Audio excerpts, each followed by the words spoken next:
మేము తిరుపతిలో తొక్కిసలాట జరగడం వల్ల పదుల సంఖ్యలో చనిపోయారంట. అవునమ్మా, ఇది చాలా బాధాకరమైన విషయము అండ్ విషాదకరమైన సంఘటన. ప్రీవియస్గా తిరుపతిలో ఇప్పుడు ఇలా జరగలేదు. ఎవరైతే 6 భక్తులు చనిపోయారో అందులో ఒక 5 మంది లేడీస్, ఒక పురుషుడు ఉన్నారు. అయితే ఏంటి అని అంటే ఇది 10వ తేదీ ముక్కోటి ఏకాదశి ఉంది. అయితే వైకుంఠ ద్వార దర్శనం చేసుకోవాలని హిందువులందరూ చాలా ఆస్పిషియస్ డేగా ఫీల్ అయ్యేది. ఆ వైకుంఠ ఏకాదశి రోజు ఆ వైకుంఠ దర్శనం చేసుకుంటే ఆ ఉత్తర ద్వారం ద్వారా విష్ణు లోకానికి వెళ్తారు అనో, ఆ స్వామి అనుగ్రహం మన మీద ఉంటుందనో ఒక్కొక్కరికి ఒక్కొక్క నమ్మకం. ఓకే, అయితే నిన్న టోకెన్స్ ఇచ్చేటప్పుడు చాలా క్రౌడ్ ఉండడం వల్ల, ప్రాపర్ పోలీస్ సెక్యూరిటీ అక్కడ లేకపోవడం వల్ల, ఓన్లీ 2-3 కౌంటర్సే పెట్టడం వల్ల ఇది తొక్కిసలాట జరిగింది అని అంటున్నారు. అయితే ఈ 10th నుంచి 22nd వరకు ఈ దర్శనం టోకెన్స్ యూజువల్లీ ఇస్తూ ఉంటారు. ఆ 10 రోజులు అలౌ చేస్తారు ఆ ఉత్తర ద్వారం దగ్గర నుంచి. అయితే మనం ఎనలైజ్ చేసుకుంటే ఇప్పుడు చనిపోయినారు, ఇట్స్ ప్యూర్లీ అన్ యాక్సిడెంట్ అనే అంటున్నారు.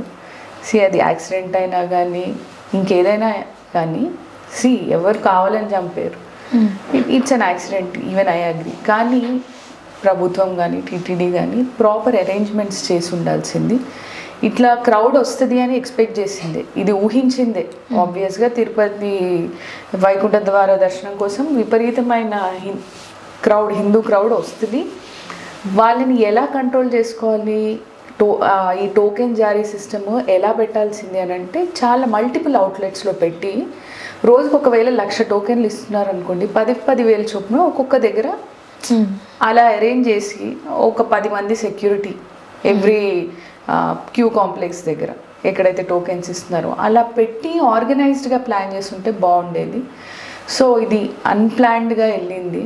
ఓకే, వాళ్ళు చాలా ఇదేముందిలే చిన్న విషయం అనుకుని ఉంటారు. బట్ 6 ప్రాణాలు పోవడం అనేది చిన్న విషయం కాదు. ఆ చనిపోయిన వాళ్ళకి ఇంత ఇస్తాము అంత ఇస్తాము, ఎంత ఇచ్చినా వాళ్ళని తీసుకురాలేము కదా.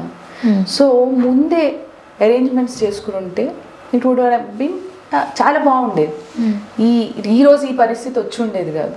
అండ్ మీరు చూస్తే చనిపోయిన వాళ్ళందరూ ఏం పెద్ద ఏజ్ ఓల్డ్ పీపుల్ కాదు, హార్డ్లీ 35 years 40 years ఉన్నారు, ఒకళ్ళిద్దరు 50 years ఉన్నారు. ఓకే, ఇది జీవితకాలం కన్నా.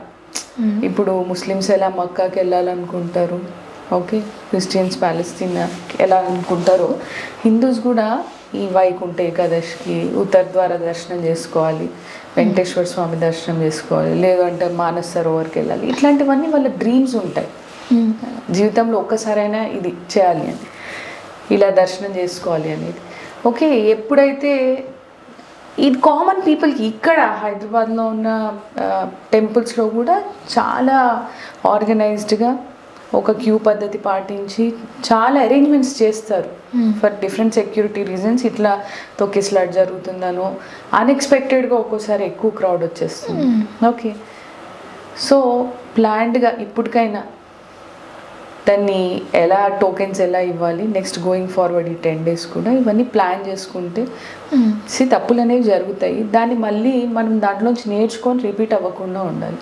ఇప్పుడు చనిపోయిన వాళ్ళకి మనము వాళ్ళకి ఆత్మశాంతి చేకూరాలను, ఇంజోర్డ్ ఉన్న వాళ్ళకి కొంచెం మెరుగైన వైద్యం గవర్నమెంట్ ప్రొవైడ్ చేయాలి అని అనుకుంటాం. కానీ గోయింగ్ ఫార్వర్డ్ ఈ తప్పు నుంచి ఆల్రెడీ ఒకసారి పుష్కరాలు అప్పుడు కూడా ఇలానే తొక్కిసలాట జరిగింది. అక్కడి నుంచి మనం నేర్చుకొని ఇట్లాంటివి జరగకుండా చేసుకోవాలి, జరగకుండా ఉండేలా చూసుకోవాలి 2. సో ఇది డెఫినెట్గా టీటీడీ లోపము, ఎందుకంటే ఆర్గనైజ్డ్గా వెళ్ళలేదు వాళ్ళు. This is first time. Thank you ma'am, చాలా చక్కగా తెలియజేశారు. ధన్యవాదాలు. Thank you.